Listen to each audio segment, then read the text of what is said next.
Good morning friends. GST platform के YouTube channel में आप सभी का स्वागत है। जी हाँ फ्रेंड्स, दिवाली के अवसर पे जीएसटीआर 3B, जीएसटीआर 1 और जीएसटी के रूल्स में बहुत बड़ा धमाका जो है वो कर दिया गया है 11 नवंबर 2020 को नोटिफिकेशंस इशू करके।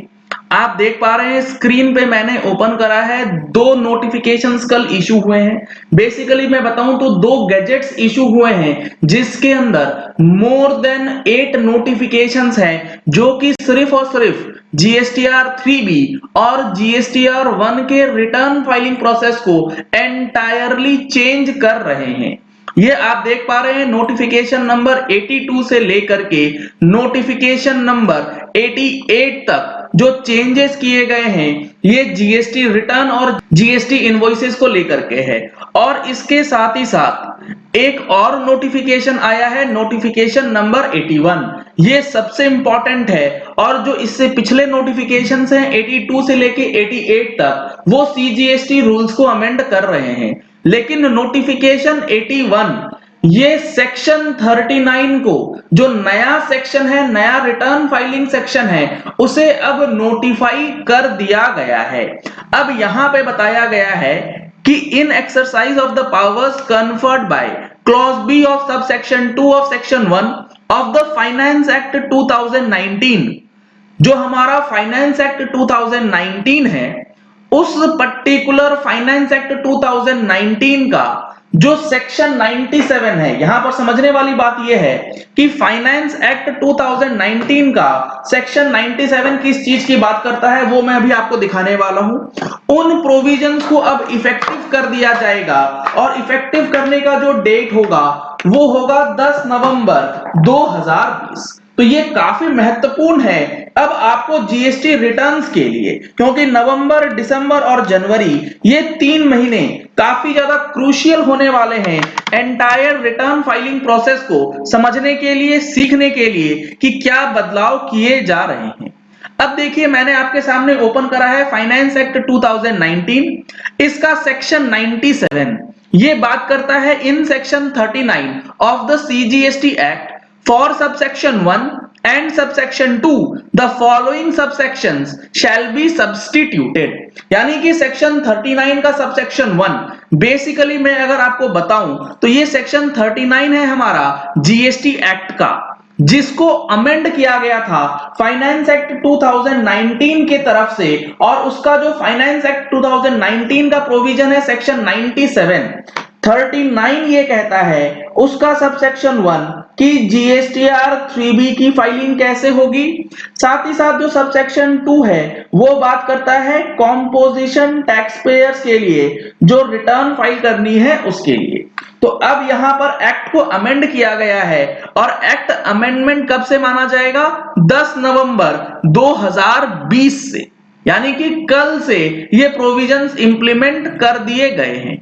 अब इस प्रोविजन में क्या है नया? Every registered person other than input service distributor और नॉन रेजिडेंट टैक्सेबल पर्सन और a person paying tax under the provisions of section 10 or section 51 or section 52 shall for every calendar month or part thereof a return shall be furnished electronically of inward and outward supplies of goods, input tax credit availed, tax payable and such other particulars in such form and within such time।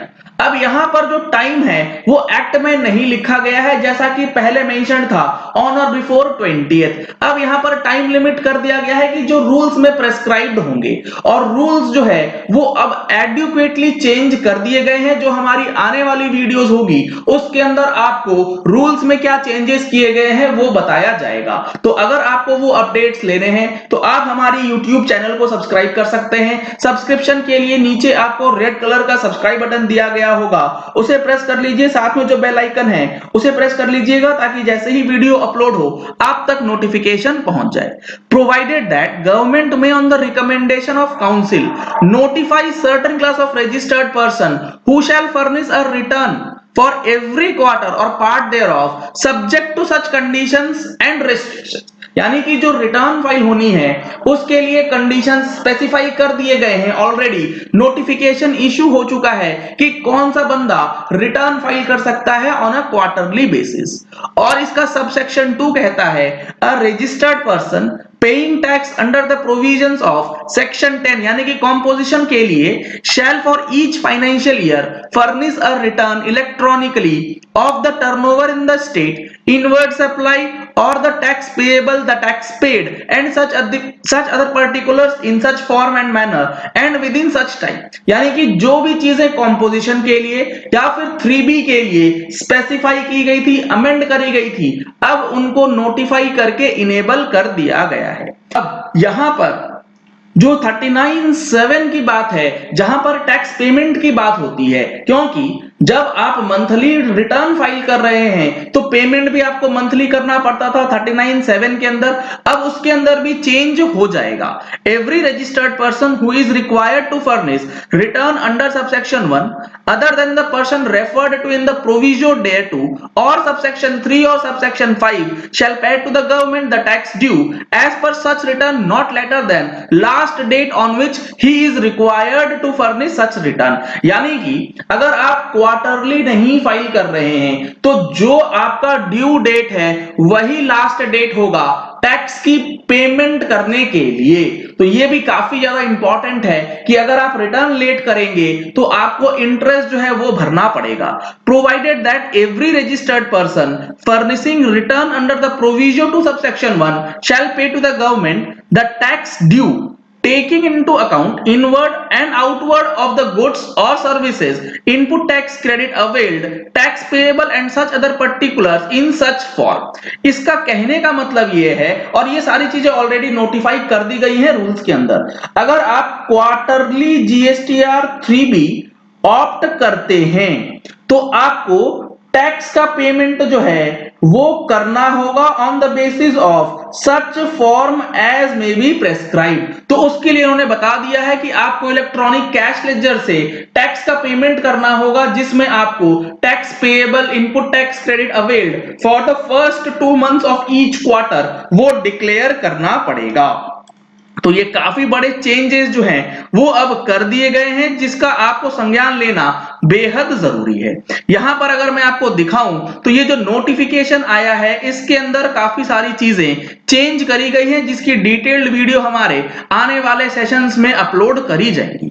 यहां पर आप देख रहे हैं notification 85 जो है वो बात करता है वैसे लोगों के लिए जिनको क्वार्टरली जीएसटीआर 3B फाइल करना है। यहां पर बताया गया है central government hereby notifies the registered person notified under proviso to subsection 1 of section 39। जो मैंने आपको अभी दिखाया 39(1) का प्रोविजो यानी कि क्वार्टरली के लिए, who have opted to furnish a return for every quarter or part thereof as the class of person who may in first और second month of the both month of the quarter. यानी कि quarter में 3 महीने होते हैं तो पहला और दूसरे महीने के लिए special procedure such that the said persons may pay the tax due under proviso to subsection 7 of section 39 by way of making a deposit of an amount in electronic cash ledger। यहां पर पैसा आपको electronic cash laser में जमा कर देना है, तो आपका पहले और दूसरे महीने का जो टैक्स अमाउंट है वो पे हो जाएगा। और वो कितना होगा? It shall be equivalent to 35% of the tax liability paid by debiting the electronic cash ledger in the return for the preceding quarter where the return is furnished quarterly। Let's suppose 1 जनवरी से ये चीजें implement होती हैं, तो 1 जनवरी से पिछला जो quarter है यानी कि अक्टूबर से लेके दिसंबर 20 का जो क्वार्टर है, इस क्वार्टर में आप जो इलेक्ट्रॉनिक कैश लेजर से अमाउंट पे करेंगे उसका 35% आपको जनवरी 21 के क्वार्टरली रिटर्न अगर आप ऑप्ट करते हैं तो टैक्स का पेमेंट करना पड़ेगा। और the tax liability paid by debiting the electronic cash laser in the return for the last month of the immediately preceding quarter where the return is furnished monthly। अब यहां पर आपको एक चीज और भी समझनी है कि अक्टूबर, नवंबर, दिसंबर महीने के अंदर चूंकि सब लोग अभी जो फाइल करेंगे रिटर्न वो फाइल करेंगे मंथली जीएसटीआर 3B, तो यहां पर जो 35% की लाइबिलिटी कैलकुलेट करनी होगी वो दिसंबर महीने के लिए करनी पड़ेगी। जो मैंने आपको पहले बताया वो समझने के लिए है कि जनवरी ऑनवर्ड्स जब आप अपनी क्वार्टरली सिलेक्ट कर लेंगे तो फर्दर आपको कैसे कैलकुलेशन करना है। But for the first time आपको दिसंबर 20 में जो टैक्स लाइबिलिटी कैश लेजर से पेमेंट करना है उसका 35% जनवरी से लेके मार्च क्वार्टर के अंदर पेमेंट करना होगा, provided that no such amount may be required to be deposited। यहां पर अमाउंट डिपॉजिट नहीं करने की भी कुछ कंडीशंस दी गई हैं जिसमें यह बताया गया है कि लेट सपोज किसी क्वार्टर के पहले महीने में आपके पास इलेक्ट्रॉनिक कैश लेजर या क्रेडिट लेजर में एडिक्वेट अमाउंट है for the tax liability for the said month और where there is nil tax, यानी कि जो पहले महीने के अंदर आपका लाइबिलिटी बनता है उसके लिए कैश लेजर या क्रेडिट में सफिशिएंट पैसा है या फिर नील टैक्स बनता है तो आपको पेमेंट करने की जरूरत नहीं है। For the second month of the quarter where the balance in cash ledger और the credit ledger is adequate for the cumulative tax liability for the first and second quarter, यानी कि अगर कैश लेजर और credit ledger दोनों को मिला करके आपके पास सफिशिएंट बैलेंस है तो आपको टैक्स का पेमेंट करने की जरूरत नहीं है। कुल मिला करके अगर आपका आईटीसी कैरी फॉरवर्ड होना है पहले 2 महीने के लिए तो आपको टैक्स पेमेंट करने की जरूरत जो है वो नहीं पड़ेगी।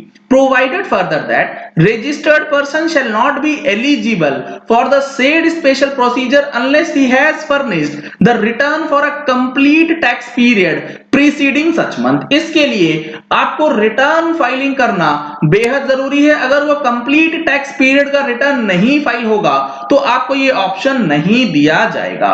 तो कुल मिलाकर के अब ये चीज समझ लेना है कि आपको अपनी जीएसटी के रिकॉर्ड्स को बहुत अच्छी तरीके से मेंटेन करना है और टाइमली कंप्लीट टैक्स पीरियड्स के साथ साथ अपनी फाइलिंग जो है कंप्लीट करनी है ताकि आपको बेनिफिट मिल सके। अगर आपने अपनी रिकॉर्ड्स को मेंटेन नहीं किया है मंथ ऑन मंथ बेसिस पे तो आपके लिए बहुत बड़ी दिक्कत जो है वो आ सकती है। तो ये काफी बड़े चेंजेस कर दिए गए हैं जीएसटी के अंदर रिटर्न फाइलिंग से रिलेटेड जो कि आपके लिए समझना जरूरी है। इन सारी चीजों को हम लोग दिसंबर महीने की मंथली टैक्स मैगजीन में भी इंक्लूड करने वाले हैं। तो अगर आपने अभी तक उसे सब्सक्राइब नहीं कराया है तो अभी हमारा दिवाली स्पेशल ऑफर चल रहा है। ऑफर की जानकारी के लिए आपको नंबर्स स्क्रीन पे दिए गए हैं, उन नंबर्स पे कॉल करके व्हाट्सएप करके आप अपनी सब्सक्रिप्शन ले सकते हैं डिस्काउंटेड प्राइसेस पे। चलिए इस वीडियो को यही एंड करते हैं। आशा करते हैं कि आपको ये वीडियो पसंद आया होगा। अगर आपको ये वीडियो पसंद आया तो इस वीडियो को लाइक और शेयर करना मत भूलिएगा ताकि मैक्सिमम लोगों तक ये इंफॉर्मेशन पहुंच जाए कि जीएसटी के अंदर जो जीएसटीआर 3B और जीएसटी रिटर्न फाइलिंग का ऑप्शन है वो अब किस तरीके से होगा। Thank you and have a nice day.